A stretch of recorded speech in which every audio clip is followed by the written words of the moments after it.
الحمد لله نحمده ونستعينه ونستغفره ونؤمن به ونتوكل عليه ونعوذ بالله من شرور أنفسنا ومن سيئات أعمالنا من يهده الله فلا مضل له ومن يضلل فلا هادي له ونشهد أن لا إله إلا الله وحده لا شريك له ونشهد أن سيدنا ونبينا ومولانا محمدا عبده ورسوله صلى الله تعالى عليه وعلى آله وأصحابه وبارك وسلم تسليما كثيرا كثيرا أما بعد فأعوذ بالله من الشيطان الرجيم بسم الله الرحمن الرحيم يريدون ليطفئوا نور الله بأفواههم والله متم نوره ولو كره المشركون وقال رسول الله صلى الله عليه وسلم إنما بعثت معلما أو كما قال عليه الصلاة والسلام কয়েক মর্তবা দরুদ শরীফ পড়েন সকলে সাল্লাল্লাহু আলা সাইয়্যিদিনা ওয়া মাওলানা মুহাম্মদ ওয়া আলা আলিহি ওয়া আসহাবিহি ওয়া সাল্লাম সাল্লাল্লাহু আলা সাইয়্যিদিনা ওয়া মাওলানা মুহাম্মদ ওয়া আলা আলিহি ওয়া আসহাবিহি ওয়া সাল্লাম। দিরাই এলাকার প্রাচীনতম দ্বীনী শিক্ষা প্রতিষ্ঠান খালিস দ্বীনী শিক্ষা প্রতিষ্ঠান কওমি মাদ্রাসা চান্দিপুর মাদ্রাসার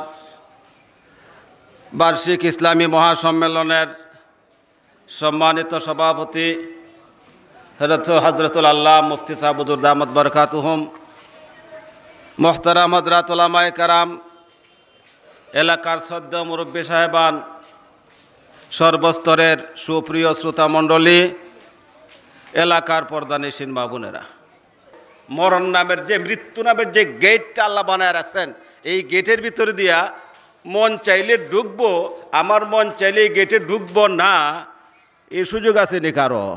বলেন, কথা বলেন। বিয়ে বাড়ির গেট, এই বিয়ের বাড়ির গেটে দিয়া বর ঢুকে যদি চায় বরে যে না এই বাড়িতে বিয়া করতাম না, গেটটা আমার পছন্দ হয়েছে না, বাড়িঘর পছন্দ হয়েছে না, সেই গেটে দিয়ে না ঢুকিয়া ফিরত যাইতে পারে, ইচ্ছা হলে পারে কিনা পারে না পারে। কিন্তু আল মাউতু বাবুন কুল্লু নাসিন দাখিলুহু, মৃত্যু নামের মরণ নামের একটা গেট আল্লাহ বানায় রাখছেন। এই গেটটা এমন বাধ্যতামূলক গেট, এই গেটে তো তোমাকে ঢুকতেই হবে। মন চাইলে ঢুকবো পছন্দ লাগলে, আর অপছন্দ লাগলে গেটে ঢুকবো না, আমি অন্যদিকে চলে যাব। এই সুযোগ কারোর জন্য আছে নাকি?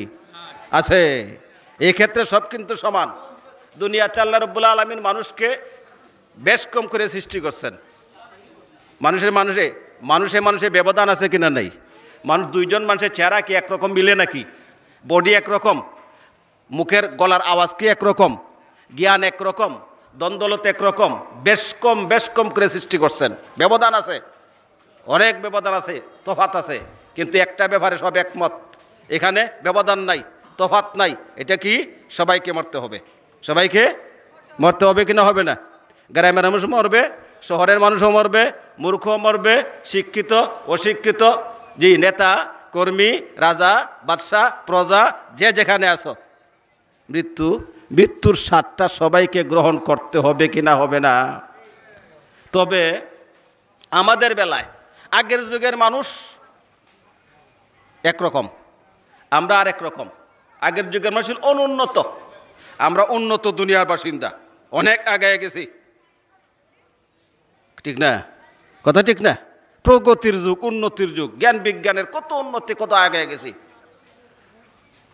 আগের যুগ পরের যুগ, অনুন্নত যুগ উন্নত যুগ, সর্বযুগের সর্বকালের সর্বযুগের মানুষের জন্য নিয়ম কিন্তু একটাই, নিয়ম একটাই, কি? মৃত্যু ঘটবে যে ঘটবে, কার মৃত্যু কখন ঘটবে, কে কখন মরবে, এই ব্যাপারে আগাম কোনো খবর জানার ব্যবস্থা আসেনি? বলেন, আছে? দেখেন, মৃত্যুকে ফিরানো তো যায়ই না, মৃত্যুকে ফেরানো যায় না, মৃত্যুকে পিছানো যায়নি, পিছানি যায়নি। জি, আমি 500 বছর পরে মরবো, 1000 বছর আগে আজরাইল আমার দুয়ারে আসতেই পারবে না, এই মনে একটা গ্যারান্টিযুক্ত ব্যবস্থা আবিষ্কার করা সম্ভব মানুষের পক্ষে? মানুষ তো অনেক কিছু আবিষ্কার করতেছে, আবিষ্কারের যুগিটা আবিষ্কার করতে করতে করতে করতে একদম আকাশে পাতালে মানুষ সারা দুনিয়াটারে তার হাতের মুঠের ভিতরে নিয়ে দরারে সরা বানাইছে, দুনিয়ারে মুঠের ভিতরে ফকেটের ভিতরে ঢুকাইয়া বইয়া রয়েছে। ঠিক ঠিক কথা। এত সত্ত্বেও মৃত্যু ফিরানি তো সম্ভব না, পিছানিও সম্ভব না, তারিখ জানাও তো সম্ভব না, তবে সিরিয়ালটা ঠিক করা মনে হয় সম্ভব হবে। যে সিরিয়ালটা ঠিক করা সম্ভব হবে না? সিরিয়াল বলতে কি? যে আগে দুনিয়াতে আইছেন ইনি আগে মারা যাবেন, আমি পরে আসছি আমি পরে মরব, এই সিরিয়াল পারবেন ঠিক করতে? সম্ভব এটা ঠিক করা? এটাও সম্ভব না। তো সম্ভব কি?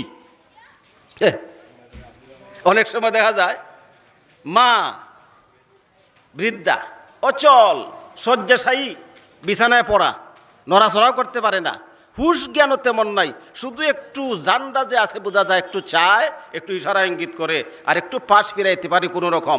বছরের পর বছর চলে যায়, এই মহিলাটা মারা যায় না, এই লোকটা মরে না, কিন্তু তার ঘরে ঢুকিয়া আজরাইল তার একদম সুস্থ সবল নিরুগা জোয়ান ছেলেটার ধরিয়ে নিয়ে যায়। এরকম ঘটনা ঘটতেছে কিনা? ঘটতেছে না? এটা কি প্রমাণ হয়? প্রমাণটা কি হয়? যে মানুষের হাতে সব ক্ষমতা এসে গেছে, সব ক্ষমতা আমাদের হাতে এসে গেছে, আমাদের ক্ষমতার বাহিরে আর কারো কোনো ক্ষমতাওয়ালা মানুষের ক্ষমতার ঊর্ধ্বে একজন ক্ষমতাওয়ালা, যার ক্ষমতায় দুনিয়া সৃষ্টি হয়েছে, যার ইচ্ছাধীন দুনিয়া চলতেছে, যার এখতিয়ারের বাহিরে এক কদম অগ্রসর হওয়ার কোনো সুযোগ আমাদের নাই, এরকম একজন সৃষ্টিকর্তা, মহাস্রষ্টা, মহাপরিচালক রব্বুল আলামিন একজন যে আছেন, এই মর্মে প্রমাণ হয় কিনা হয় না? হয় কিনা হয় না? কিন্তু দুঃখজনক সত্য এই কথাটা, আমাদের দেশের অনেক পণ্ডিত, যারা নিজেদেরকে পণ্ডিত ভাবেন, কিছু পড়াশোনা করছেন, জ্ঞান বিজ্ঞান পড়ছেন, মনে করেন যেন সারা দুনিয়ার সব তাদের জানা হয়ে গেছে, অজানা কিছুই নাই, তারা কিন্তু মুসলমান, তাদের নামের আগে মুসলমানই খেতাব আছে, মুসলমানের ছেলে মুসলমান। কিন্তু একটা দুঃখজনক সত্য, কেমনে তারা বলেন এই দুনিয়াটা এমনি সৃষ্টি হয়ে গেছে, এমনি চলতেছে, দুনিয়ার কোনো সৃষ্টিকর্তা নাই, আল্লাহ বলতে কেউ নাই। নাউজুবিল্লাহ, জুড়ে বলুন নাউজুবিল্লাহ। তারা আমাদের দেশের বাসিন্দা, নামদারি মুসলমান পরিবারের সদস্য, তাদের বড় কষ্ট এই সিজনে, বর্তমান চলমান সিজনে তাদের বড় কষ্ট সয় না, তাদের অন্তরে বড় জ্বালা, বড় গুসা, বড় রাগ। কি ব্যাপার? রাগটা কারণ রইল এই যে দেখো, আমাদের সোনার বাংলাদেশটা ছিল সুরের দেশ, গানের দেশ। এই সুরের দেশ বাংলাদেশ, গানের দেশ বাংলাদেশে মোল্লার দরে বানাইছে ওয়াজের দেশ।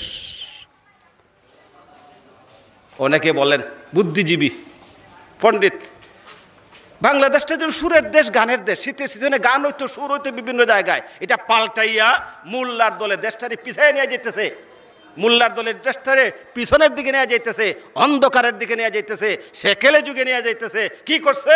সুরের দেশ বাংলাদেশ, গানের দেশ বাংলাদেশ এটা রইল না, এখন ওয়াজের দেশ বাংলাদেশ। কথা ঠিক কিনা?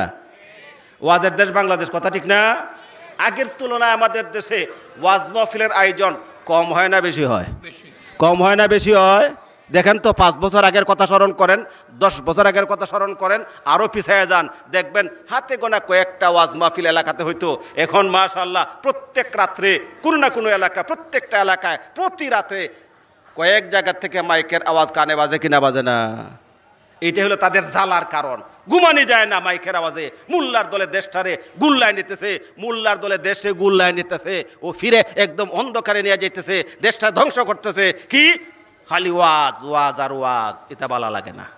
আচ্ছা বলেন তো, ওয়াজ বেশি হওয়া খারাপ না বালা? ওয়াজ মাহফিলের আয়োজন বেশি হওয়া খারাপ না বালা? ওয়াজ মাহফিল, ওয়াজ জিনিসটা মূলে খারাপ না ভালো? বলেন, কথা বলেন আমার সাথে, খারাপ না ভালো? ওয়াজে যেসব কথা আলোচনা হয়, ওয়াজ মাহফিলে যেসব কথা বোঝানো হয়, বলা হয়, এই সব কথাগুলা শুনে বুঝে যদি শ্রোতাগণ আমল করেন, তাহলে মানুষের ইমান, আমল, স্বভাব, চরিত্র খারাপ হইব না ভালো হইব? অসৎ মানুষ অসৎ থাকবে না সৎ হবে, মিথ্যুক মানুষ মিথ্যাবাদী থাকবে না সত্যবাদী হবে, খারাপ মানুষ থাকবে না ভালো মানুষ হবে, চরিত্রহীন থাকবে না চরিত্রবান হবে, খিয়ানতকারী থাকবে না আমানতদার হবে, বেঈমান ইমানওয়ালা হবে কিনা হবে না, আমল সুন্দর হবে কিনা হবে না, মানুষের মধ্যে মিল মোহব্বত আসবে কিনা আসবে না, ইনসাফ আসবে।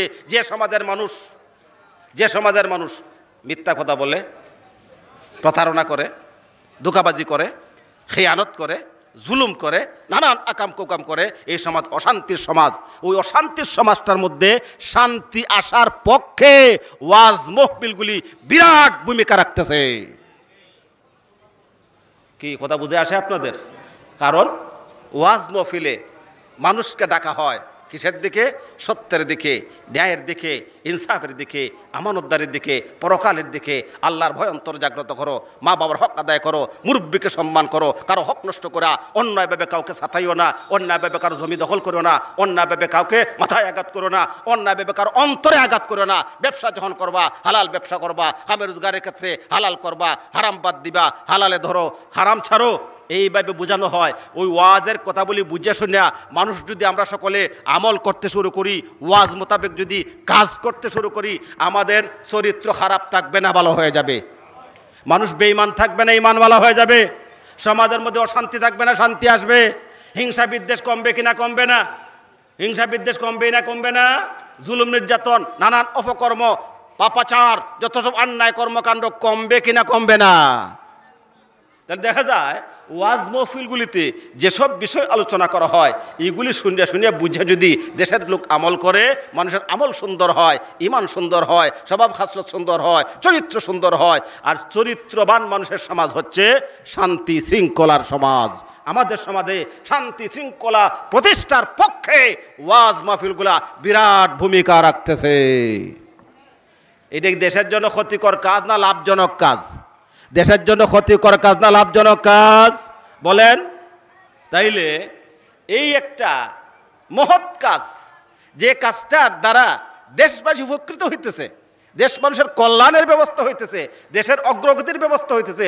যে দেশের মানুষের চরিত্র খারাপ, চরিত্র মানুষের পবিত্র ভূষণ, চরিত্র যদি খারাপ হইয়া গেল, স্বভাব যদি নষ্ট হইয়া গেল, মানুষ যদি মৃত্যুক হইয়া গেল, জালেম হইয়া গেল, পাপাচারী হইয়া গেল, মানুষ সমাজটা তো গান্দা হইয়া গেল, অশান্তির সমাজ হইয়া গেল। অশান্ত সমাজকে শান্তি প্রতিষ্ঠা করার জন্যে খারাপ মানুষগুলিকে ভালো বানাইতে হবে, মানুষকে আনতে হবে ইমানের পথে, আমলের পথে ডাকতে হবে। পদ্ধতি কি? আল্লাহর ভয় অন্তরে জাগাইতে হবে। কিয়ামতের ময়দানে শেষ বিচার হবে, শেষ বিচারের স্বয়ং বিচারক আহকামুল হাকিমিন আল্লাহ রাব্বুল আলামিন এই জীবনের যাবতীয় কৃতকর্ম যা করছি সব কিছুর হিসাব নিকাশ হবে, কড়ায় গন্ডায় আমল ওজন হবে। সেদিন হবে শেষ বিচার। আল্লাহ বিচারক, আল্লাহর আসামির কাঠগড়ায় দাঁড়াইয়া যদি জীবনের যাবতীয় কৃতকর্মের জবাব দিতে পারি, রক্ষা পাবো জাহান্নাম থেকে, জাহান্নামে শাস্তি ভোগ করতে হবে। এই ভয়টা আল্লাহর ভয়টা, আল্লাহর শেষ বিচারের ভয়টা, জাহান্নামের শাস্তির ভয়টা যার অন্তরে সব সময় জাগ্রত থাকে, আল্লাহর ভয় অন্তরে নিয়ে যে লোক চলে সদা সর্বদা, তার আমলের পরিবর্তন আশা করা যায় কিনা যায় না? যখন অন্যায় করতে যাবে তার বিবেকে বাঁধবে, অন্যায় করলে তো এখন মজা হবে, কিন্তু সাজা তো আছে জাহান্নামের সাজা।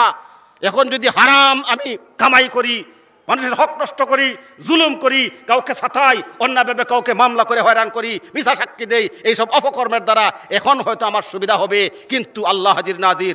এখন যদি আল্লাহ ধরতেছে না, হাসরের মাঠে আল্লাহ ছাড়বে না, সেদিন আমার কি উপায় হবে? জাহান্নামে শাস্তি ভোগ করতে হবে। না আমি সহ্য করতে পারবো না, কাজেই এই অন্যায়টা আমি বাদ দিলাম। এটাই তো মানুষের আমল সুন্দর করার, খারাপ মানুষকে ভালো পথে নিয়ে আসার উত্তম ব্যবস্থা তো এটাই। তার অন্তরে আল্লাহর ভয় জাগায় দাও, আখিরাতের ভয় জাগায় দাও, শেষ বিচারে ভয় জাগায় দাও। শেষ বিচারে ভয় যদি অন্তরে জাগার মতো জাগে, জাগ্রত থাকে, তখন দেখবেন তারে ইচ্ছা মতো নাফরমানির আর মজা, হারাম কর্মকাণ্ডের সুযোগ দিলেও আল্লাহর ভয় থাকার কারণে হারাম কাজটা করবে না, হারাম থেকে বিরত থাকবে, অন্যায় থেকে বিরত থাকবে, জুলুম থেকে বিরত থাকবে, যাবতীয় পাপাচার থেকে বিরত থাকবে। কথা ঠিক নেই? তাহলে ওয়াজের দ্বারা দেশের, ওয়াজ মাহফিলের দ্বারা দেশের মানুষের ক্ষতি হবে না লাভ হবে? লাভজনক কাজকে সমালোচনা করা ঠিক না। মূলত যারে দেখতে নারী তার চলন বা আলেম ওলামা দেখতে পারেন না, তারা মাদ্রাসা দেখতে পারেন না। এই দেশে মাদ্রাসা, মসজিদ, ওয়াজ মহফিল এগুলা থাকুক, চলুক, চলতে থাকুক, এটা তাদের পছন্দ না, বড় তক্ত বিরক্ত। অথচ যার অন্তরে, যে লোকের অন্তরে মৃত্যুর ভয়, কবরে আমার সওয়াল জবাব হবে, কবর জগতে যাবার পরে আমার সওয়াল জবাব আছে, কবরে আমার শাস্তির ব্যবস্থা আছে অথবা শান্তির ব্যবস্থা আছে, আমার পরকাল আছে, কিয়ামতের ময়দানে আমার শেষ বিচারের সম্মুখীন হওয়া লাগবে, এই সব কথাগুলা মন মগজে রগরেশায় অন্তরাত্মায় জাগ্রত করে দিতে পারলেই মানুষের আমলের পরিবর্তন ঘটে। দেখেন তো, আজ থেকে ১৫০০ বছর আগে পিছনে ফিরে যান, আজ থেকে ১৫০০ বছর আগে নবীজির যুগে ফিরে যান। আরবের অবস্থা, আরব দেশের মানুষগুলির অবস্থা কেমন ছিল ইতিহাস পড়লে কি পাওয়া যায়? আরবের মানুষগুলা রসুল যে বংশে জন্মগ্রহণ করছেন, যে শহরে জন্মগ্রহণ করছেন, পবিত্র মক্কা শহর, কুরাইশ বংশের মানুষ, মক্কা শহরের মানুষ, আরবের মানুষের স্বভাব চরিত্র কেমন ছিল? দেখতে যদিও তারা মানুষ ছিল, কিন্তু অধিকাংশ মানুষ পশুর চেয়েও অধম ছিল। কথা ঠিক নেই? এমন কোনো অপকর্ম নাই, গুনার কাজ নাই, আকাম নাই, কুকাম নাই, এমন কোনো জুলুম নাই, এমন কোনো অন্যায় নাই, এমন কোনো গুনার কাজ নাই যেটা তারা করতো না। আর গুনাহ তো করতো, অন্যায় তো করতো, আবার গর্ববোধ করতো। দিন দুপুরে খুনাখুনি করতে পারলে, ১০০টা খুন করতে পারলে গর্ববোধ করতো, আমি ১০০টা খুন করছি, কাজে আমি গর্বিত মানুষ, আমি বাহাদুর। জিনা ব্যভিচার দিনের বেলা, খুন খারাপি, চুরি ডাকাতি, বদমাশি, মদ খাওয়া, যত সব আকাম কুকামের স্বর্গরাজ্য। এই সব পশুর চেয়ে অধম মানুষের সমাজে আল্লাহ পাক রব্বুল আলামিন শ্রেষ্ঠ নবী মুহাম্মদ রাসূলুল্লাহ সাল্লাল্লাহু আলাইহি ওয়াসাল্লামকে নবুয়ত দিয়ে পাঠিয়ে দিলেন। ইন্নামা বুইস্তু মুআল্লিমা। আমি আপনাদের সামনে সংক্ষিপ্ত এক হাদিস তেলাওয়াত করছি আর সংক্ষিপ্ত এক আয়াত তেলাওয়াত করছি। নবীজি নিজের পরিচয় দেন, ইন্নামা বুইস্তু মুআল্লিমা, আমাকে মুআল্লিম বানাইয়া পাঠানো হয়েছে। নবীজি নিজের পরিচয় নিজে দেন যে আমি মুআল্লিম মানে শিক্ষক। আমাদের নবীজি মুহাম্মদ রাসূলুল্লাহ সাল্লাল্লাহু আলাইহি ওয়াসাল্লাম পরিচয় দেন, নিজের পরিচয় যে আমি হইলাম শিক্ষক। রসুল কি? নবীজি কি? বলেন, আমার সাথে বলেন, উত্তর দেন। কি? শিক্ষক, উস্তাদ। কার জন্য? সমস্ত কিয়ামত পর্যন্ত যত মানুষ দুনিয়াতে আসবে সবার জন্য মুহাম্মদ রাসূলুল্লাহ সাল্লাল্লাহু আলাইহি ওয়াসাল্লাম শিক্ষক, উস্তাদ, শিক্ষক, মুআল্লিম, শিক্ষাগুরু, মানুষ গড়ার কারিগর। নবীজি শ্রেষ্ঠ নবী হিসাবে যেহেতু শিক্ষক পরিচয় দিলেন, শ্রেষ্ঠ নবী শ্রেষ্ঠ শিক্ষক। শ্রেষ্ঠ নবী সাধারণ শিক্ষক না শ্রেষ্ঠ শিক্ষক? কথা বলেন, সাধারণ শিক্ষক না শ্রেষ্ঠ শিক্ষক? ইনি যত নবী রসুল দুনিয়াতে আসছেন সমস্ত নবী রসুলগণ আপন আপন উম্মতের শিক্ষক, আর নবীজি সমস্ত নবীগণেরও শিক্ষক, সমস্ত নবীগণেরও শিক্ষক।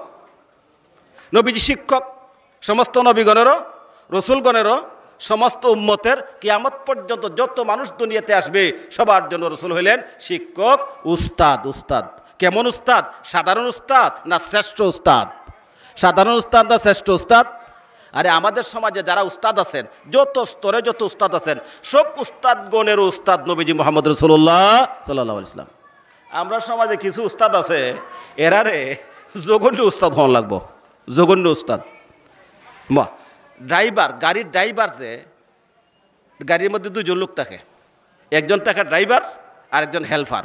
দেখবা হেল্পারে ড্রাইভারে কিতা দেখে, আমার সাথে বলেন, কথা বলেন, উস্তাদ হয় না নি? উস্তাদ এমন উস্তাদ, কিছু উল্টা পাল্টা হলে এমন গাইলে আরম্ভ করে যে তা গাইলে আপনি গালি তারতা না। তে উস্তাদ কেমন উস্তাদ? গাইলের উস্তাদ। গালি এমন গালি, অশ্লীল গালি দেয় যে আমি হইতে পারতাম না, এমন জঘন্য গালি দেয়। তো জঘন্য গালি দেওয়ালা উস্তাদ, এটা কি সাধারণ উস্তাদ? জঘন্য উস্তাদ, জঘন্য উস্তাদ। যত লাইনের, যত বিভাগের, যত স্তরে যত উস্তাদগণ রয়েছেন সারা দুনিয়া জুড়িয়া, ওই উস্তাদগণের উস্তাদ নবীজি মুহাম্মদ রাসূলুল্লাহ সাল্লাল্লাহু আলাইহি ওয়াসাল্লাম উস্তাদ। তো নবীজি উস্তাদ হইলেন। ছাত্র কারা? সারা দুনিয়ার সব মানুষ ছাত্র।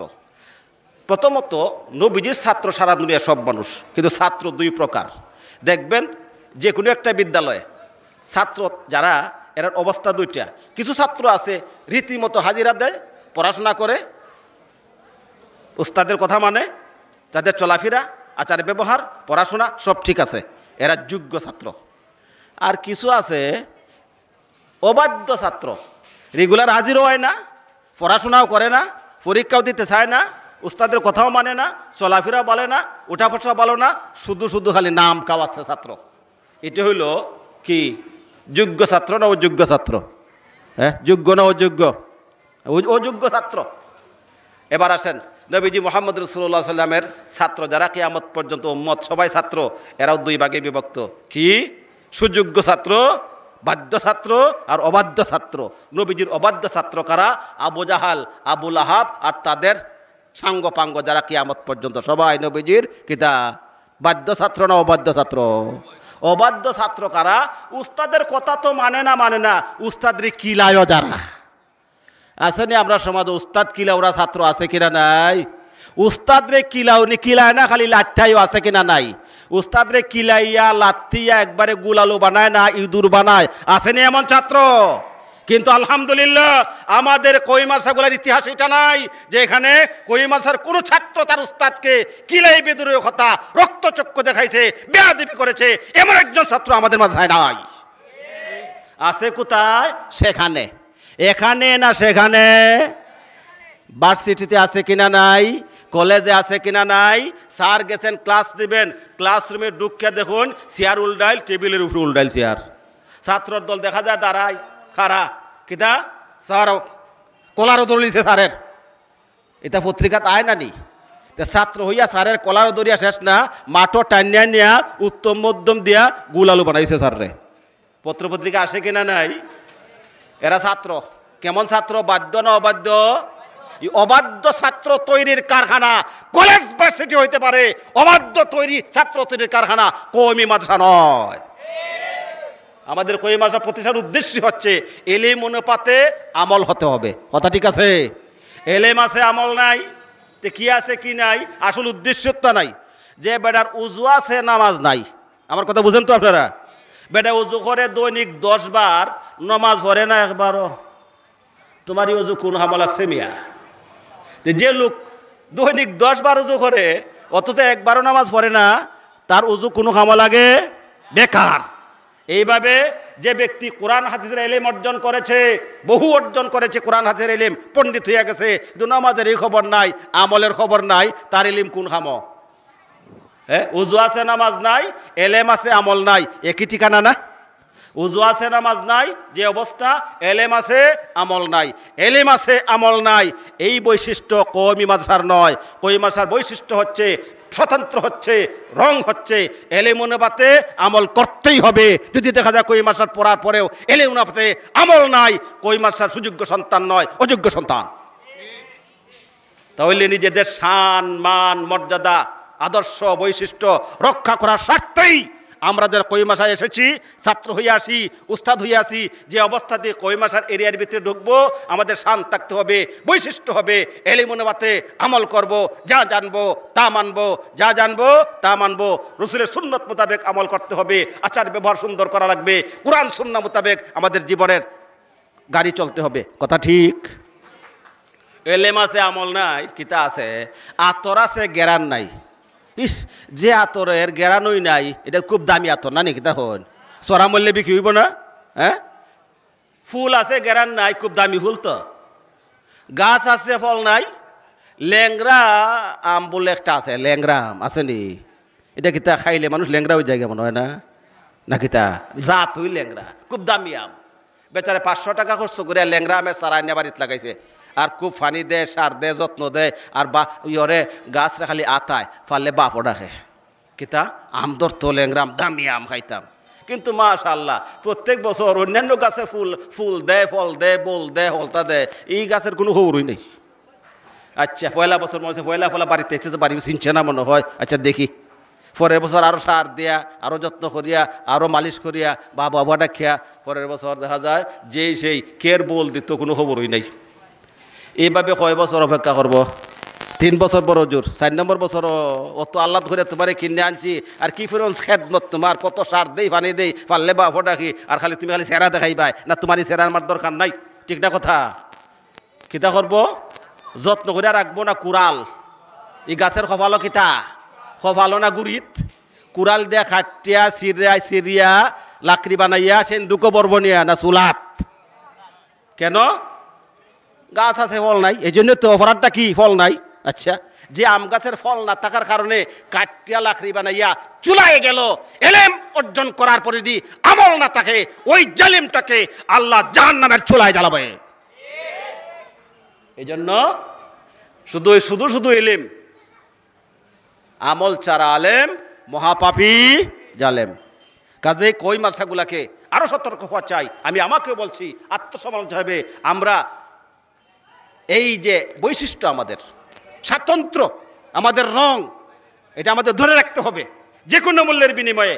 উস্তাদ যারা হয়েছি, ছাত্র যারা হয়েছি, আমাদের একটাই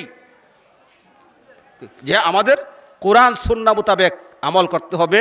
রসুলের সুন্নতের সাচ্চা নমুনা আমাদের জীবন হতে হবে।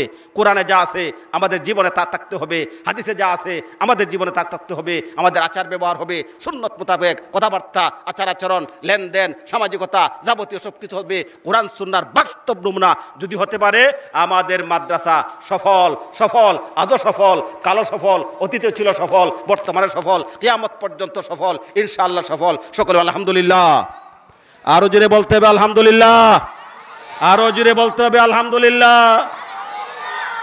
কিন্তু মানুষ হিসাবে আত্মীয় পা ফিসলে কিনা ফিসলে না, কিতা কোন ফিসলে কিনা? এই সমাজের মানুষ, এই দেশের মানুষ, এই একই দেশের একই সমাজের আলো বাতাস, যাবতীয় পরিবেশ একই। এরপরে কোনো আলেমের মধ্যে অ্যাক্সিডেন্ট ঘটতে পারে কি না? পারে না। হাত্তির ফিসলে পাও, ঠিক নি? এতে কি হইয়া গেল? কিয়ামত হইয়া গেল। আরে এই জিনিসটা আমাদের সমাজে একটা রোগের মতো হয়ে গেছে। দেখবেন অন্যরা যদি দেশের একবারে এক কোনা খাইয়া উলায়, মানচিত্র খাইলায়, একবারে গারত করিলায়, তেমন কোনটা বাজেও যে না। কিন্তু কোনো মোল্লার যদি সামান্য দোষ, খালি ফানটা কি চুনটা ভরি যায়, ক্যামেরা লইয়া সাংবাদিক আজির পত্রিকার দেলাই তো, আর ইন্টারনেট ফেসবুক তো ইতার লেগি ওই কিতা, আর পাবলিকে কইবা কিতা, কিয়ামত নু আইছে, ও মূল্যায়ন। ইয়া আল্লাহ, আত্মীয় ফিসলে এটা তো মানুষ হিসাবে ক্ষমার যোগ্য। সংশোধনের পথ আছে কিনা নাই, সংশোধনের ব্যবস্থা আছে কিনা নাই, আল্লাহ যেখানে সংশোধনের ব্যবস্থা রেখেছেন, সংশোধনের ব্যবস্থা আছে কিনা নাই, আসেন। এই জন্য ক্ষমা সুন্দর দৃষ্টিতে দেখা উচিত। মহব্বতের সম্পর্ক আলেম ওলামার সাথে আমাদের সম্পর্ক, আমরা সাধারণ মানুষ যারা আছি, আমরা সাধারণ মানুষ মুসলমান যারা আছি, আমাদের সাথে আলেম ওলামার সম্পর্ক, আর আলেম ওলামার সম্পর্ক আমাদের সাথে, এই যে পারস্পরিক সম্পর্কটা হিংসা বিদ্বেষের সম্পর্ক না মায়া মহব্বতের সম্পর্ক? বিদ্বেষের সম্পর্ক না মহব্বতের সম্পর্ক? মহব্বতের। আমরা মহব্বত করবো আলেমদেরকে, আলেমগণ মহব্বত করবেন আমাদেরকে। কারণ আছে কিনা নাই? একজন ডাক্তারে রোগরে ঘৃণা করে, রোগী মানুষটারে ডাক্তারে ঘৃণা করতে পারেনি? অবশ্যই না। ডাক্তার হয়েছ, রোগকে ঘৃণা করবা, রোগীকে যত্ন করবা, ঠিক না? এবার আলিম হয়েছ, রুহানি ডাক্তার, গুনার কাজটাকে ঘৃণা করবা, শিরককে ঘৃণা করো, বেদাতকে ঘৃণা করো, গুনার কাজকে ঘৃণা করো, গুনাহগার মানুষটাকে ঘৃণা করতে পারো না, ঠিক আছে? তাকে বুঝাইতে হবে। এই কাজটা আমাদের দেশের কই মাসাওয়ালা ওলামায়ে কেরাম নির্দ্বিধায় করে যাচ্ছেন কিনা? ওয়াজ নসিহতের মাধ্যমে, পীরি মুরিদের মাধ্যমে, দাওয়াত তাবলীগের মাধ্যমে বিভিন্নভাবে আলেমরা, হক্কানি ওলামায়ে কেরাম, কই মাসাওয়ালারা এই কাজটা, আমাদের খেদমতটা আঞ্জাম দিয়ে যাচ্ছে কিনা? যাচ্ছে না। এতে কি হবে? আমি একটা উদাহরণ দিয়ে থাকি মাঝে মধ্যে। আলেম ওলামার সাথে আমাদের সম্পর্ক, আমাদের সাথে তাদের সম্পর্ক, এটা হইল খেদমতের সম্পর্ক, দরদের সম্পর্ক, মহব্বতের সম্পর্ক, দরদের সম্পর্ক, খেদমতের সম্পর্ক, সেবার সম্পর্ক। এটা কেমন? প্রত্যেকটা মানুষের মুখের ভিতরে দাঁত আর জিহ্বা আছে কিনা নাই? আছে কিনা নাই? দাঁতের ফাঁকে বুকে মাঝে মধ্যে মাছের কাঁটা ঢুকে নি, ঢুকলে দাঁতের ব্যথা শুরু হয়নি? আচ্ছা, দাঁতের ব্যথা, দাঁতের কষ্ট, এই সময় গভীরভাবে লক্ষ্য করলে দেখবেন যেই দাঁতের ফাঁকে দিয়ে খাটা ঢুকছে আর দাঁতও ব্যথা শুরু হয়েছে, জিব্বারে দাঁতে ডাকতে হয় না, স্বেচ্ছায় খুশি মনে স্বতঃস্ফূর্তভাবে জিব্বা আগাইয়া যায়, জিব্বা তার আগা দিয়া দাঁতের ফাঁকের খাড়ারে সাফ করার চেষ্টা করে কিনা করে না? বুঝে আসছে কথাটা আমার? আচ্ছা, সেনে ফাঁকে দিয়ে আমাইছে খাড়া, কষ্ট ফসে দাঁত, জিব্বার কি তাই যায় নাকি? আমি আমার এলাকার বাসায় কই, দাঁতে জিব্বারে বাফের খাইলে হামরা লাগছে নাকি তা, যে আমি কষ্ট পড়লে তুই আই থুইবে, বেতন দিব বৈশাখ মাসের দান, ইতানি, এটা তো কিচ্ছু না, বরং এটা প্রাকৃতিক ন্যাচারাল নিয়ম, আল্লাহর দেওয়া দায়িত্ব। কিতা? জিব্বা তোমার দায়িত্ব হচ্ছে দাঁতের ফাঁকেই যখন কাটা ঢুকবে, দাঁত কষ্ট পড়বে, সাথে সাথে তোমাকে যাইতে হবে স্বেচ্ছায়, গিয়া তোমার আগা দিয়া ঠেলতে থাকবা, যতক্ষণ দেখবেন যতক্ষণ পর্যন্ত খাটাটা সরাইতে পারছে না, জিব্বার শান্তি নাই। ঠিক নি কথা? কেন? দরদ, জিব্বার দরদ, মহব্বত দাঁতের প্রতি। ঠিক তেমনিভাবে আমাদের সমাজে আমরা মুসলমান যারা আছি, সাধারণ মানুষ, আমাদের ফাঁকে ফুঁকে মাঝে মধ্যে যখন আমাদের সমাজের ফাঁকে ফুঁকে যখন শিরিক ঢুকে যায়, বেদাত ঢুকে যায়, নানান গুনার কাজ ঢুকে যায়, এগুলা কি খাটাতে কেউ কষ্টকর নানি? জাহান্নামের শাস্তি খাটার মতন আর ভয়ঙ্কর। তখন আমাদের মধ্যে যখন গুনার কাটা ঢুকে, বিভিন্ন গুনায় আমরা লিপ্ত হয়ে যাই, শিরিকের গুনাহ, বেদাতের গুনাহ, জুলুমের গুনাহ, বিভিন্ন গুনায় যখন আমরা সমাজের লোক লিপ্ত হয়ে যাই, তখন আলেম সমাজ ওই জিহ্বার ভূমিকা পালন করে, ডাকতে হয় না, গিয়ে হাতে ধরে বুঝায়, পায়ে ধরে বুঝায়, দাওয়া গাঠি বাঁধে তবলিগি নিয়ে যায়, সহি পীর সাহেবের কাছে নিয়ে যায়, ওয়াজ মুফলে নিয়ে আসে, কথা বুঝাইতে থাকে, হাতে ধরে বুঝায়, পায়ে ধরে বুঝায়, বিভিন্নভাবে বুঝায়। কি জন্য? ওই আমাদের কাটা, জাহান্নামের কাটার কষ্ট থেকে আমাদেরকে রক্ষা করার জন্য। কথা ঠিক আছে? দরদের সম্পর্ক, কাজেই এটা আল্লাহর দেওয়া দায়িত্ব, আল্লাহর দেওয়া। এই জন্য দেখবেন আলেম সমাজ, হক্কানি আলেম সমাজ কি পরিমাণ ফাইলও চিন্তা করে না, কি পরিমাণ পাইলাম না, না কি পরিমাণ পাইলাম না, কি পরিমাণ দিলাম, আমি আমার জনগণের উম্মতকে কি পরিমাণ খেদমত দিতে পারলাম, কি পরিমাণ বুঝাইতে পারলাম, কি পরিমাণ দাওয়াত দিতে পারলাম, তাদের ধর্মীয়ভাবে তাদের কত খেদমত করতে পারলাম, এই ফিকিরে আছে। কি পরিমাণ পাইলাম, এরা খুব কম নেয়, দেয় বেশি। আমাদের কাছ থেকে আলেম সমাজে নেয় কম, দেয় বেশি, খুব সামান্য টাকা পয়সা কিছুটা নেয়, আর দেয় কি? আমাদেরকে জাহান্নাম থেকে বাঁচার পথ দেখায় কিনা দেখায় না, নাফরমানি পথ থেকে আমাদের রক্ষা করার ব্যবস্থা দেখায় কিনা দেখায় না। এর দ্বারা আমাদেরকে দিচ্ছে বেশি, নিয়ে কম। জিহ্বা যেমন দাঁতের জন্য একদম নিঃস্বার্থ হিতাকাঙ্ক্ষী বন্ধু, এইভাবে আলেম সমাজ আমাদের জন্য নিঃস্বার্থ হিতাকাঙ্ক্ষী বন্ধু। কথা বুঝে আসে আমার?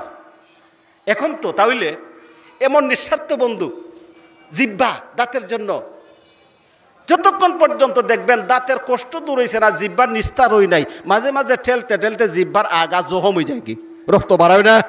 মাঝে মধ্যে আলেম সমাজ আমাদের এই দুরবস্থা দূর করার জন্যে, গুণামুক্ত করার জন্যে, সমাজটাকে শিরিক বেদাত মুক্ত করার জন্যে, নাফরমানি মুক্ত করার জন্যে চেষ্টা করতে করতে মাঝে মধ্যে মায়ের মুড় খায় রানি তারা, লাডিউডি তারা উঠে পড়ে নানি, রক্ত রক্ত জ্বরে নানি। আচ্ছা, তাহলে তো দেখা গেল জিহ্বার জন্য, দাঁতের জন্য জিহ্বাটা নিঃস্বার্থ খাদেম, ফাইয়াও খাদেম, না ফাইয়াও খাদেম, কি ফাইলো তা না, দিল কি তা। এখন তো দাঁতের জন্য উচিত ছিল আমার নিঃস্বার্থ একটা খাদিম পাইলাম, জিহ্বারে, জিহ্বার একটু যত্ন নেওয়া দরকার, খেদমত করা দরকার, সম্মান করার দরকার, সংবর্ধনা দেওয়া দরকার, ঠিক না? নি পুরস্কার দেওয়া দরকার না? দেয় তো, মাঝে মাঝে দেয় তো, কিতা দেয়, সে বে ফাইলে এমন খামুর দেয়, জিহ্বারে অচল করিয়া দেয়, ঠিক নি কথা? আমরাও তো মাঝে মধ্যে আলেম সমাজ রে মাঝে মধ্যে সে বে ফাইলে এমন খামুর দেয়, অচল বানাই কিনা বানাই না, বানাইনি, আছে কিনা নাই? গালি দেয়নি মাঝে মাঝে, গালি দেই না, গুলিও দেই মাঝে মাঝে, দেয় তোর পুরস্কার। আচ্ছা, জিহ্বা নিঃস্বার্থভাবে দাঁতের এত খেদমত করছিল, কিন্তু দেখা যায় পুরস্কার কিতে পাইলো, খামড় দিয়ে অচল করলো, জিহ্বায় গুসা করা দরকার ছিল। আমি তোর নিঃস্বার্থভাবে, আমি আমার নিজের খাইয়া নিঃস্বার্থভাবে তোর খেদমত করলাম, কাটা সরাইয়া তোরে আমি আরাম দিলাম, আর তুই আমার বুঝি এমন ফামর হইয়া তুই আমার অচল বানাইলে, যা আগামীতে যখন খাটা ঢুকবো আমার আর ভাইতে না। জিহ্বায় যেতে ঘোষণা দিছি না কোনো দিন? বেহায়া কিতা মাতুন এখানে, বেহায়া আল্লাহ খান কিতা গুসা তো করেই না, বরং অপেক্ষায় থাকে আবারও যখন কোনো সময় তোর ফাঁকে দি খাটা ঢুকবো, আমার এটা এখন লাগতো না, আগের লেখানি পাইবে, ঠিক নি? ঠিক তেমনি ভাবে আলেম সমাজ হক্কানি ওলামায়ে কেরাম, কই মাদ্রাসাওয়ালারা, সহি পীর সাহেবগণ, আমাদের বুজুর্গানে দিন, কি অবস্থা? মাঝে মধ্যে আমরা গালি দেই, গুলি দেই, কত কিছু করি, দুর্ব্যবহার করার পরেও, রক্তচক্ষু দেখানোর পরেও, হুমকি ধমকি দেওয়ার পরেও ওই আগের মতোই আবার যখন আমাদের মধ্যে গুনার কাটা শুরু হয়, তারা আবার স্বেচ্ছায় এসে ঢুকে পড়ে আমাদেরকে হাতে পায়ে ধরে বুঝাইতে থাকে। কথা ঠিক নেই? বুঝার দরকার আছে কিনা নাই? বুঝার দরকার আছে কিনা নাই? আসেন, এই কওমি মাদ্রাসাগুলি কওমি মাদ্রাসা। কি মাদ্রাসা? কওমি মাদ্রাসা। কওম বলা হয় জাতিকে, জনগণের মাদ্রাসা। সরকার দিলেও দিবে, না দিলে না দিবে, সরকারের কাছ থেকে পাওয়ারও আশা করে না, দিলেও না করে না। কিন্তু আশা করে কার? আশা করে কার? জনগণের, মুসলমান জনগণের সহযোগিতায় পরিচালিত মূল চালক সরকার না মহাসরকার আল্লাহ রাব্বুল আলামিন। তাহলে সরকারি মাদ্রাসা না মহাসরকারি মাদ্রাসা? কই মাদ্রাসাগুলা কি সরকারি মাদ্রাসা না মহাসরকারি মাদ্রাসা? সরকারি না মহাসরকারি? কাজেই যেহেতু মহাসরকারের হাত রয়েছে, যে প্রতিষ্ঠানগুলোর উপর কোনো সরকারের হাত না, হাত আছে মহাসরকার রব্বুল আলামিনের, কাজেই এখানের লোকে ঠেলাঠেলি ধাক্কাধাক্কি আর ডুসাডুরি করলে খবর আছে কিনা নাই? আল্লাহ পাক বলেন, ইউরিদুনা লিউতফিউ নূরাল্লাহি বিআফওয়াহিহিম ওয়াল্লাহু মুতিম্মু নূরিহি ওয়ালাউ কারিহাল কাফিরুন। এক বেটা যদি মনে করে আমার তো শক্তি কম না, বাহুবল কম না, আমি মহাশক্তিশালী, আমার মাথাটাও খুব শক্ত মাথা, তে পাহাড় রে মাথা দিয়ে গুতা দিয়ে বেটা হিমালয় পাহাড় ভাঙ্গি লিত, দেওয়াল ভাঙ্গে ফেলাই দিত। মাথা দিয়ে গুতা মারছে, দেওয়াল উড়াইলিত, কতটা উড়াইছি, দেওয়ালটা উড়াইলিমু, মাথা দিয়ে গুতা মারিয়া দেওয়াল উড়াইতো। সম্ভব না নি? দেওয়াল উড়বো না মাথা উড়বো? হ্যাঁ, কেউ যদি মনে করে মোমবাতির আগুন তো ফু দিলে নিভে যায়, লেমের বাতি আগুন ফু দিলে নিভে যায়, তে বিদ্যুতের বাতি ফাইয়া নিবাইতে পারতাম না? এখানে আছে কিনা নাই? ইজাত বেকুফ। কোনো বেকুফ যদি মনে করে মোমবাতির বাতিও বাতি ফু দিলে নিবে, বিদ্যুতের বাতিও বাতি ফু দিলে নিপতো না, এখানে লাগাইছে ফানি, কয় বছর ফাইয়া নিবাইতে পারবো? কতজনে ফাইলে? সম্ভব এটা? সম্ভব? অসম্ভব। তাইলে যেভাবে বিদ্যুতের বাতি ফাইয়া নিবানো যায় না, আল্লাহর প্রজ্বলিত কোরআনের বাতি, ইসলামের বাতি, আর ইসলাম আর কোরআনের বাতির এই মূল কেন্দ্রবিন্দু কই মাসাগুলাকে কত বছর কত দিনে ফাইলে আর হামলা করলে আর মিথ্যা অপবাদ দিলে নিবাইতে পারবে মনে করেন? সম্ভব এটা? অসম্ভব। অসম্ভব। কারণ অসম্ভবের কারণ আছে। আল্লাহ ঘোষণা দেন, ওয়াল্লাহু মুতিম্মু নূরিহি। বেঈমানের দলে চায়, কাফের মুশরিক চায়, নাস্তিক চায়, মুরতাদ চায়, গোটা বিশ্ব বেঈমান শক্তি চায় এই দুনিয়াতে কোরআন থাকবে না। কোরআন হইল তারা জ্বালার কারণ। আর কোরআন শিক্ষা প্রতিষ্ঠান মাদ্রাসাগুলি এগুলো রাখা যাবে না। আর কোরআনের ধারক বাহক আলেম সমাজ এদের রাখা যাবে না। কাজেই সম্মিলিতভাবে উগ্র হইয়া, বেশি উগ্র হইয়া মাঠে নামছে। আল্লাহর কুদরতি ব্যবস্থাপনা আছে। যে বাজারা আল্লাহর বিরুদ্ধে, দিনের বিরুদ্ধে যত বেশি উগ্র হইছে, আল্লাহ তাদের বুকের উপরে দিন আর ইসলামের বাতি জ্বালাইয়া দেখাই দিছে। এ কথা মিশানি। ইতিহাস প্রমাণ করে কিনা? করে না? ইতিহাসে কি প্রমাণ করে? উগ্র হয়েছিল নমরুদ। নমরুদ উগ্র হয়েছিল নি আল্লাহর বিরুদ্ধে? হ্যাঁ, উগ্র হয়েছিল নি? তার গড়, তার গড়। ফেরাউন উগ্র হয়েছিল, মুসা নবীকে আসতে দেবে না, আসলেও বাঁচতে দেবে না, জবাই করে ফেলবে। আল্লাহ রাব্বুল আলামিন দেখাইছেন নমুনা, যে যত বেশি উগ্র হইবা তোমার বুকের উপরে বাতি জ্বালায় দেখাই দেবো। তো মুসা নবী ফেরাউনের বুকের উপরে আছে কিনা নাই? আসছে কিনা না? তার ঘরে লালিত পালিত হয়েছেন কিনা? কুলে খাকে নেওয়ার পরে সরতাপ্পর খাইছে কিনা? এগুলা কি প্রমাণ করে? আল্লাহর ওই ঘোষণা, ওয়াল্লাহু মুতিম্মু নূরিহি। আল্লাহর প্রজ্বলিত বাতি তোমরা চেষ্টা করবা নিবাইবার। আল্লাহ বলে নিবাইতে তো পারবাই না, আমি পাওয়ার আরো বাড়াইয়া দিতে থাকবো। মুতিম্মু নূরিহি, বাড়াই দেবেন। কেমনে? দেখেন একটা যুক্তি দেখেন। কিছু আগুন আছে ফু দিলে নিবে, মোমবাতির আগুন নিবে যাইব। কিছু আগুন আছে ফু দিলে নিবে না সেতে। দেখেন ওই চুলা, লাকড়ির চুলা একদম নিচে সালি সরাইলে সকালবেলা, প্রতিদিন সকালবেলা আমাদের গ্রামের মহিলাগণ চুলার চালি সরাইয়া ছাই সরাইয়া বাঁশের চুঙ্গা দিয়ে ফু মারুননি। ফু মারলে কিতা হয়, ছাইয়ের নিচে যে আগুনটা মরা মরা আগুনটা চাপা পড়া মরা আগুন, ই বাঁশের চুঙ্গার ফুর পরে মরা আগুন আরো মরে না জিন্দা হয়? মরা আগুন মরে না জিন্দা হয়? হ্যাঁ, তাহলে দেখা যায় মরা আগুন ফুয়ের দ্বারা জিন্দা হয়। বেঈমানরা ফুয়ায় নিবাইবার জন্যে, আর মুসলমানদের অন্তরের ভিতরে নিবু নিবি ইমান, যে দুর্বল অবস্থায় ইমান রয়েছে, বেঈমানদের ফুয়ের কারণে ইমানটা আরো জাগ্যে ওঠে। এর বাস্তব প্রমাণ আপনারা আমরা। প্রতি বছর আমাদের বাংলাদেশের উদাহরণ নেন, প্রতিটা বছর আমাদের মাদ্রাসা, বাংলাদেশের কই মাদ্রাসাগুলির ইনকাম কমতাছে না বাড়তাছে? প্রতি বছর কমে না বাড়ে? ইনকাম কমে না বাড়ে? ছাত্র সংখ্যা কমে না বাড়ে? উস্তাদ সংখ্যা কমে না বাড়ে? পড়াশোনা কমে না বাড়ে? সবটা বাড়তেছে। অথচ বেঈমানরা চেষ্টা করতেছে নিভাইবার, শেষ করে দেওয়ার, মিটাই ফেলবার। আল্লাহ বলেন না, মিটাইতে পারতে না, তোরা আমার বেফু।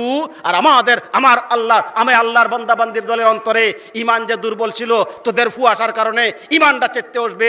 বেঈমানরা নিভাইতে চা, দেখি কেমনে নিভাইবে। আমরা সাহায্যের দ্বার খুলে দিলাম, দ্বার খুলে দিলাম, উন্মুক্ত করে দিলাম। জান মান নিয়ে মুসলমান সমাজ দ্বীনের খেদমতের জন্য আগে আসতেছে। কথা ঠিক না? প্রতি বছর মাদ্রাসার সংখ্যা কমে না বাড়ে? নতুন নতুন মাদ্রাসা কায়েম হইতেছে। আগে তো ছিল শুধু ছেলেরার মাদ্রাসা, এখন দেখবে গ্রামে গ্রামে মহিলা মাদ্রাসা। আলামতটা কিতা? নিবাইতো কি বলেন, নিবাইতে পারবে না জায়গা উঠবে? নিবাইতে পারবে না জায়গা উঠবে? একটা কথা আছে না আমাদের সমাজে, রাখে আল্লাহ মারে কে, আছে কিনা নাই? রাখে আল্লাহ মারে কে। তাইলে আমরা আল্লাহর মহব্বত আমাদের অন্তরে আছে কিনা নাই? রসুলকে মহব্বত করি কিনা করি না? কোরআনের মহব্বত আমাদের অন্তরে আছে কিনা নাই? ওই কোরআনের খাদেম, দারেক বাহক, হক্কানি আলেম সমাজের মহব্বত আমাদের অন্তরে আছে কিনা নাই? এই মায়া মহব্বতের দ্বারা ক্ষতি হয় না লাভ হয়? এই যে মহব্বতটা, মায়াটা, এটার দ্বারা কি পরিমাণ লাভ হয় আমি খুব সংক্ষেপে একটা উদাহরণ আপনাদের সামনে পেশ করতে চাই। রাজি তো আমার লাগে কয়েক মিনিট সময়? রাজি না আপনারা আমার সাথে? কয়েকটা মিনিট আগে বলছিলাম, আমি লম্বা ইতিহাস বলবো না, সামান্য অংশ, যতটুকু আমার এই পয়েন্ট বুঝাইতে, যে একজন নাইবে নবীকে, ওয়ারাসাতুল আম্বিয়াকে, নবীকে মহব্বত করলে, নাইবে নবীকে মহব্বত করলে আমি একজন গুনাহগার ইমানদারের কি লাভ হইতে পারে, কি মঙ্গলটা হইতে পারে, কি ভালাই করতে পারে, আমি কি পরিমাণ লাভবান হইতে পারি, এটা বুঝাইবার জন্য যতটুকু দরকার ততটুকু। ফেরাউন স্বপ্নে দেখছিল না, হঠাৎ তার সিংহাসনে আগুন, রাজপ্রাসাদ আগুন জ্বলিয়া ছাই হয়ে গেছে। হাও মাও করে ঘুমের থেকে জাগছে। তার বিবি ছিলেন আসিয়া, কি হয়েছে তোমার? ওই ভয়ঙ্কর স্বপ্ন দেখছি। কি স্বপ্ন? আগুন, আগুন আর আগুন। মন্ত্রী পরিষদ ডাকা হয়েছে, স্বপ্নের ব্যাখ্যা বিশারদ বলছে, আপনার স্বপ্নের ব্যাখ্যা বড় ভয়ঙ্কর। যে এলাকার থেকে আগুনটা আসছে, এই এলাকাটা হলো বনি ইসরাইল জাতির এলাকা, মুসা নবীর স্বজাতি, মুসা নবীর বংশের মানুষ। ওই বংশটা যে এলাকাতে বসবাস করে, এখান থেকে যেহেতু আগুন আসছে, স্বপ্নের ব্যাখ্যা হলো ওই এলাকাতে একটা ছেলে জন্মিব, এই ছেলে বড় হইয়া ক্ষমতা সঞ্চয় করিয়া তোমার 12টা বাজাইব, তোমার ফেরাউনের 12টা বাজাইব। ক্ষমতা কি হবে উপায়? মন্ত্রী পরিষদ তলব করছে, এই মন্ত্রীরা মন্ত্র দাও, এই কঠিন সময় আমার করণীয় কি? হেরা কয় নো টেনশন স্যার। কিতা কইছে? নো টেনশন স্যার, অর্থাৎ স্যার আপনি নিশ্চিন্তা ঘুমাইন, আমরা ব্যবস্থা করতেছি। ও কেমনে ব্যবস্থা করবে? ওই ছেলে তখনও জন্মিছে না, ছেলে জন্মিয়া বড় হইয়া শক্তিশালী হইয়া আপনার বিরুদ্ধে যুদ্ধ করব, আপনারা পরাজিত করব। আমরা ছেলেটার জন্ম হইতেই দিতাম না। দিতে পারবো না, নি জন্ম হইতে দিতে পারতো না, তো সম্ভব? এটা সম্ভব না। ও কেমনে? ওই বিয়ে শাদী বন্ধ, বিয়ে শাদী বন্ধ, মেলামেশা বন্ধ, স্বামী স্ত্রী মেলামেশা নাই, তে সন্তান হবে কেমনে? আচ্ছা বুঝলাম, বিয়ে শাদী, নতুন বিয়ে শাদী বন্ধ হলে পুরান বিয়ে শাদী যেগুলা চলতেছে হেঁটে কেমনে? কই আমরা আইন করবো, সব মেয়েরা আপন আপন বাপের বাড়িতে নাইও যাইতে হইব, আর সব জামাইয়ের দল শ্বশুর বাড়ি যাওয়া বন্ধ। যদি রাত যায় কি, কই পুলিশে ভাড়া দিব, রেবে ভাড়া দিব, ঠান্ডা লাগাইব, যেতে না। এটা আইন না গাইন? এটা আইন না গাইন? সমাধান হইব ওইটা দিয়া? ওইটাছে না। কয় না ইত্যাদি হইতো না। তে কেমনে? ওই একটা সুযোগ আছে, ওই এলাকার ভিতরে যেসব বাচ্চা জন্মিব আমরা চেক করে দেখবো মেয়ে হয়েছে না ছেলে হয়েছে। যদি মেয়ে হয় জিন্দা থাকতে দিমু, ছেলে হইলে যাব করমু। তাই তো ওই শিশুটা হত্যা হয়ে যাব, নিহত হয়ে যাব। এটা কি সম্ভব?